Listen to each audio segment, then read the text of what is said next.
Donc la suite qui va plus vous intéresser, je pense, donc toujours dans le transfert thermique, donc là je vais définir certaines choses. Il va y avoir la quantité de chaleur, on l'a déjà vu, une énergie, hein, donc c'est Q en joules, et la capacité thermique massique, qui est la lettre C, alors on met C majuscule ou C minuscule, hein, ça dépend, qui est en joules par kilo Kelvin. Il faudra faire attention.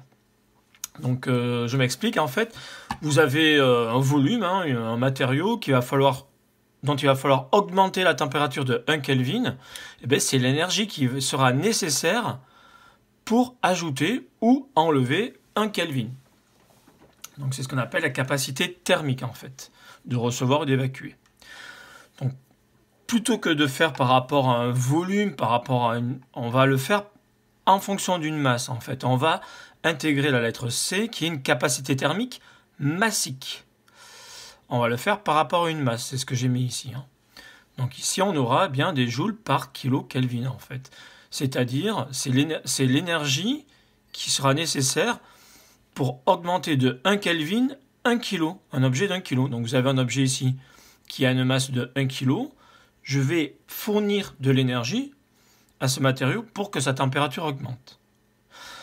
En fait, il y a une liaison entre la lettre K qui est ici et la lettre C. C'est K égale la masse fois petit c. Pourquoi fois la capacité thermique massique. Donc on va avoir, c'est la formule qu'on utilisera, c'est la formule Quick égale McDo en fait. Q, donc la quantité de chaleur en joules, sera égale à la masse de l'objet, exprimée en kilo, fois la capacité thermique massique de cet objet, j'ai mis l'unité ici, joules par kilogramme Kelvin, fois la variation de température. Je rappelle, je vous l'ai déjà dit, delta T, c'est la température finale moins la température initiale, ça sera en Kelvin, et delta θ, ça sera la même chose, mais l'unité sera le degré Celsius. Ça revient au même en fait. Qu'on parle en Kelvin ou en degrés Celsius, on aura la même différence. Donc si Q est positif, c'est normal. Qu'est-ce qui va se passer? Delta T est positif, ça veut dire quoi?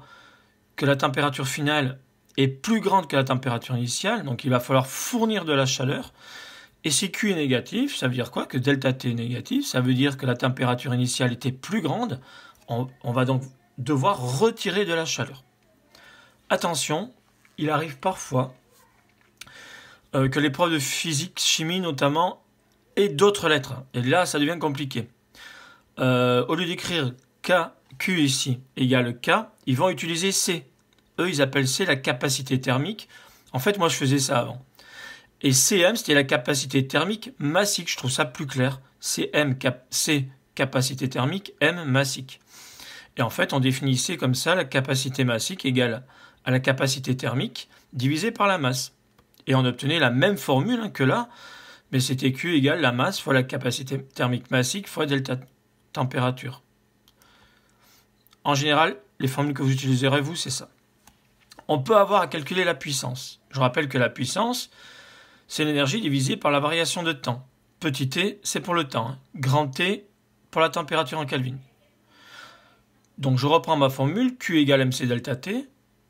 Je sais que ma puissance, c'est l'énergie divisée par le temps. Donc l'énergie ici, c'est la quantité de chaleur en fait. C'est l'énergie Q divisée par le temps. Ça me fait mc delta T divisé par le temps. Je vais isoler cet élément-là, m et T. Ça me fait la masse divisée par le temps. C'est des kilos par seconde. C'est un débit massique. Je vais écrire débit QM ici avec la lettre petit q pour ne pas la confondre avec celle-là. Je vais donc avoir la puissance thermique. J'ai mis TH pour qu'on soit bien d'accord. Puissance thermique est égale au débit massique fois C, qui est la capacité thermique massique de l'objet, delta T, la variation de température. Ou je peux avoir aussi, je vous rappelle, que le débit massique, c'est égal au débit volumique fois la masse volumique. Je peux aussi avoir la puissance thermique égale le débit volumique fois la masse volumique fois la capacité thermique massique fois la variation de température. Vous, ce qu'il faut retenir, je pense, c'est cette formule-là. Vous aurez éventuellement besoin de celle-là, mais pour moi, c'est la même. Il suffit de remplacer M divisé par le temps égale le débit massique. Ça revient au même. Voilà, j'espère que j'étais assez clair.